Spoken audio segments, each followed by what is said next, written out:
ম্যাকবক্স teaching এক্সামে তোমাদের সকলকেই স্বাগত জানাচ্ছি।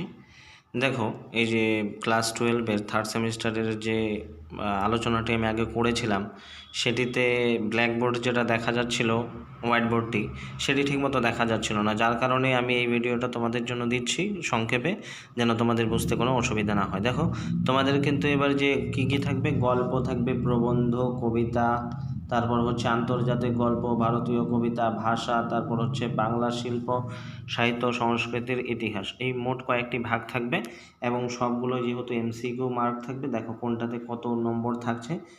গল্পেতে 8টি 1 নাম্বারই থাকবে এমসিকিউ, তাহলে 8 নাম্বার। তারপরে প্রবন্ধে 5টি, কবিতাতে 60টি, আন্তর্জাতিক গল্প ভারতীয় কবিতাতে 5টি, ভাষাতে 10টি, তারপর বাংলা শিল্প, সাহিত্য, সংস্কৃতির ইতিহাসে মোট রয়েছে 5টি, অর্থাৎ তোমাদের টোটাল 40 নম্বরে কিন্তু পরীক্ষা হবে এই সেমিস্টারে, ঠিক আছে। তারপরে দেখো যে এখানে সিলেবাসের মধ্যে কী কী রয়েছে। গল্পের মধ্যে রয়েছে আদরিণী, প্রভাত কুমার মুখোপাধ্যায়ের রচনা। প্রবন্ধ বাংলা ভাষা ও স্বামী বিবেকানন্দ রচনা।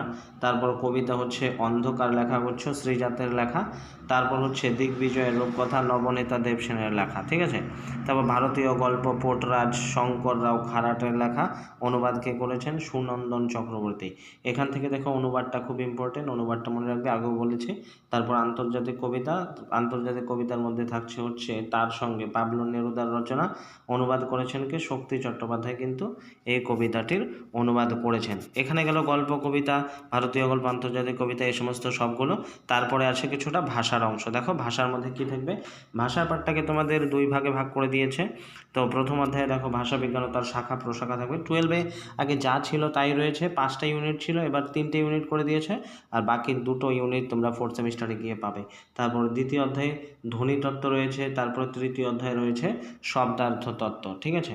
তো বাংলা ভাষা ও সংস্কৃতির ক্ষেত্রে রয়েছে এখানে বাঙালির কৃতিত্বগুলোই তুলে ধরা হয়েছে, কী কীর মাধ্যমে আছে দেখো, এখানেও 5টি অধ্যায় ছিল, তো এখানে 3টি দিয়েছে, বাকি 2টো পরের সেমিস্টারে হবে। তো প্রথম অধ্যায়ের মধ্যে রয়েছে গান, বাংলা গানের ইতিহাস ও সংক্ষিপ্ত রূপরেখা, ঠিক আছে। এখানে তোমরা অন্য কোনো এই পৃথিবীর অন্য কারো পাবে না, এখানে সব বাংলা গানের এবং বাঙালিরই আর কি, সমস্ত বাঙালি যে সমস্ত কৃতিত্ব করেছে, যেগুলো সৃষ্টি করেছে, সেগুলোই তোমরা এখানে পাবে।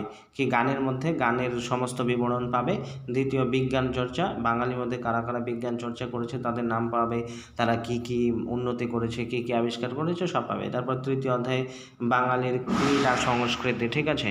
ক্রীড়া অর্থাৎ খেলাধুলোর ক্ষেত্রে এটা কিন্তু তোমরা এখানে পেয়ে যাবে, ঠিক আছে। তো এইটুকুই ছিল সিলেবাসের। ওখানে আমি দিয়েছি, লেখাগুলো ভালো করে বোঝা যাচ্ছিল না, তাই এই ভিডিওটা করলাম। সংক্ষেপে তোমরা একটু দেখে নিও, আর এই জিনিসটা খুব ভালো করে লিখে নিও, কারণ এটাই পরবর্তী সময় বিশেষ কাজে দেবে। আর সবগুলো আমি আস্তে আস্তে ধীরে ধীরে তোমাদেরকে করিয়ে দেবো সংক্ষেপে, যেন বুঝতে পারো খুব সহজেই।